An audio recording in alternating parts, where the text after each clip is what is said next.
हैं तो आपको प्रति महीने 1 लाख रुपए तक का आराम से इसका लाभ प्राप्त कर सकते हैं। Single super phosphate, gypsum, urea और डीएपी, इन सभी को अच्छी तरीके से मिलाकर अपने नमस्कार किसान भाइयों, welcome to my YouTube channel farming with Piyush. किसान भाइयों, सब्जियों की खेती की कड़ी में आज हम बात करने वाले हैं लाल साग, लाल भाजी या जिसे हम लाल चौलाई के नाम से भी जानते हैं, इसकी खेती के बारे में। किसान भाइयों, इस वीडियो में हम जानने वाले हैं कि आप यदि प्रति एकड़ यानी 1 एकड़ में यदि आप लाल भाजी की खेती करते हैं तो उसमें लागत कितना आने वाला है और उससे आपका मुनाफा कितना होने वाला है। किसान भाइयों, इस वीडियो में हम लाल भाजी की खेती के लिए खेत की तैयारी, जलवायु, सही समय, इसकी सिंचाई व्यवस्था, इसमें खाद की व्यवस्था और सब्जी की कटाई कब करनी है, यानी कि लाल भाजी की खेती के बारे में A to Z जानकारी इस वीडियो में देने वाले हैं। तो वीडियो को बिना स्किप किए एंड तक ज़रूर देखिएगा। यदि आप चैनल पर पहली बार आए हैं तो चैनल को सब्सक्राइब कर लीजिए और बेल आइकन को ज़रूर से प्रेस कर लेवें। तो चलिए किसान भाइयों, शुरू करते हैं लाल भाजी की खेती। किसान भाइयों, यदि आप लाल भाजी की खेती करना चाह रहे हैं तो इसके लिए सही समय साल में 3 बार माना गया है। यदि आप गर्मी के समय में इसकी खेती करते हैं तो जून जुलाई का समय उपयुक्त माना गया है। यदि आप बरसात में इसकी खेती करते हैं तो सितंबर अक्टूबर का महीना, और यदि आप शीतकालीन यानी कि जो लाल भाजी खेती के लिए बेस्ट समय होता है वह होता है नवंबर से दिसंबर का महीना। किसान भाइयों, चूँकि लाल भाजी का जो समय होता है वह केवल 25 से 30 दिनों का होता है, यानी कि यदि आप इसकी खेती कर रहे हैं तो आप 1 महीने में ही उसका उत्पादन ले सकते हैं और उससे बहुत अधिक मुनाफा प्राप्त कर सकते हैं। तो जो शीतकाल का समय होता है वह इसके लिए बेस्ट माना गया है। किसान भाइयों, भारत में लाल भाजी मुख्यतः सभी राज्यों में खाई जाती है, परंतु जो उत्तरी राज्य हैं जैसे गुजरात, महाराष्ट्र, उत्तर प्रदेश, मध्य प्रदेश, महाराष्ट्र, छत्तीसगढ़, बिहार, इन सब में इसकी डिमांड बहुत अधिक है। यानी कि इन सब राज्यों में इसकी मार्केट वैल्यू बहुत अधिक है, जिससे आप यदि इन सब राज्यों में रहते हैं तो इसकी खेती करके आप बहुत अधिक मुनाफा प्राप्त कर सकते हैं। किसान भाइयों, यदि हम जान लेते हैं कि इसकी खेती के लिए हमें खेत की तैयारी कैसे करनी है। इसकी खेती के लिए यदि आप खेत की तैयारी करने का सोच रहे हैं तो इसके लिए सबसे पहले आपको अपने खेत का अच्छी तरीके से जुताई कर लेना है।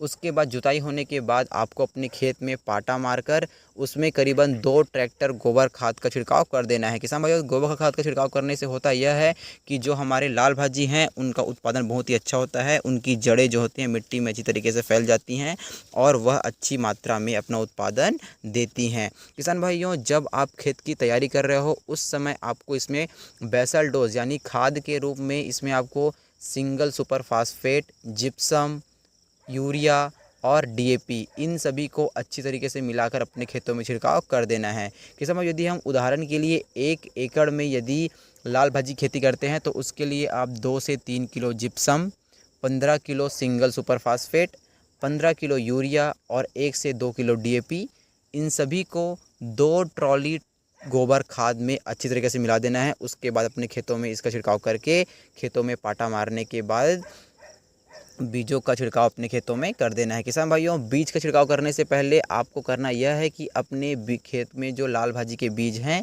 उनको UPL के साफ के द्वारा उच्चारित कर लेना है और आपको प्रति एकड़ 1 किलो बीज का प्रयोग लाल भाजी की खेती के लिए करना है। किसान भाइयों, इसकी खेती के लिए यदि हम जलवायु की बात करें तो 11 डिग्री सेल्सियस से लेकर 33 डिग्री सेल्सियस तक का जलवायु यानी तापमान इसके लिए बेस्ट माना गया है। और यदि हम मिट्टी की बात करें तो जो मिट्टी होती है उसकी pH वैल्यू यदि 5.5 से लेके 7.5 तक, यानी कि यदि अम्लीय मृदा है तो उसमें इसकी खेती बहुत ही अच्छी होती है। यदि आपके जो खेत की मिट्टी क्षारीय प्रकार की है तो आप उसमें इसकी खेती ना करें। सबसे पहले आप अपनी मिट्टी का उपचारित कर लें अम्लीय मृदा में, उसके बाद ही लाल भाजी की खेती करें, जिससे कि आपको इसका उत्पादन बहुत अच्छी मात्रा में प्राप्त हो। किसान भाई, अब तो हमने इस खेतों में बीज बो लिया है। इसके लिए यदि हम सिंचाई व्यवस्था की बात करें तो सिंचाई करने के लिए आप चाहें तो इसमें स्प्रिंकलर यूज़ कर सकते हैं, या यदि आप चाहें तो इसमें डायरेक्ट सिंचाई भी कर सकते हैं, यानी कि सीधे ही मात्रा में इसमें पानी का बहाव करके आप इसकी सिंचाई कर सकते हैं। किसान भाइयों, इसमें पहली सिंचाई आपको बीज बोने के बाद पहले 2 दिन में ही डाल देनी है, दूसरी सिंचाई 15 से 20 दिन में, और तीसरी सिंचाई जो है तुड़ाई के पहले यानी कि 30 दिन में तीसरी सिंचाई इसकी कर देनी है। किसान भाइयों, यह जो हमारा लाल भाजी होता है वह 25 से 30 दिनों में ही बनकर तैयार हो जाता है, यानी कि यह कम समय में ही अधिक उत्पादन देने वाला साग है। किसान भाई यदि हम इसमें कीटों की बात करें तो यदि आप इसकी खेती शीतकालीन यानी कि ठंड के मौसम में कर रहे हैं तब इसमें कीट ना के बराबर लगते हैं, परंतु यदि आपको लग रहे हैं कि इसमें कीट आ गए हैं तो इसके लिए आप राख में हल्दी मिला दीजिए और उसका छिड़काव इन भाजी के ऊपर कर सकते हैं, जिससे कि आप बिना रसायन कीटनाशक का प्रयोग किए ही कीटों से छुटकारा पा सकते हैं और अधिक उत्पादन ले सकते हैं। हमारे किसान भाई यदि 1 एकड़ में इसकी खेती कर रहे हैं तो इसकी लागत अधिक से अधिक 15,000 रुपये तक की आती है यदि आप खाद का प्रयोग करते हैं। तो यदि आप ऑर्गेनिक खाद का प्रयोग करते हैं तो इसकी लागत और बहुत ही कम यानी कि 5 से 10,000 रुपये प्रति एकड़ तक की ही आती है। परंतु यदि हम इसके मार्केट वैल्यू की बात करें तो यह मार्केट में आपको 20 रुपये से लेके 60 रुपये किलो तक का मिल जाता है। यानी कि यदि आप 1 एकड़ में भी इसकी खेती करते हैं तो आप प्रति महीने यानी कि इसकी यदि 2 तुड़ाई भी आप करते हैं, 2 बार इसकी यदि हार्वेस्टिंग भी करते हैं तो आपको प्रति महीने 1 लाख रुपए तक का आराम से इसका लाभ प्राप्त कर सकते हैं। किसान भाइयों, मैं आशा करता हूं कि आप अच्छी तरह समझ गए होंगे कि आपको लाल भाजी की खेती कब, कैसे और किन परिस्थितियों में करनी है और कैसे इसका उत्पादन करना है कि आप अधिक से अधिक मात्रा में लाभ प्राप्त कर सकते हैं। किसान भाइयों, यदि आपको वीडियो अच्छी लगी हो तो वीडियो को लाइक करें, चैनल को सब्सक्राइब कर दें और इसे अधिक से अधिक किसान भाइयों तक का शेयर करें ताकि वे भी लाल भाजी की खेती करके बहुत अधिक मुनाफा प्राप्त कर सके और अपनी आर्थिक स्थिति को सुधार सके।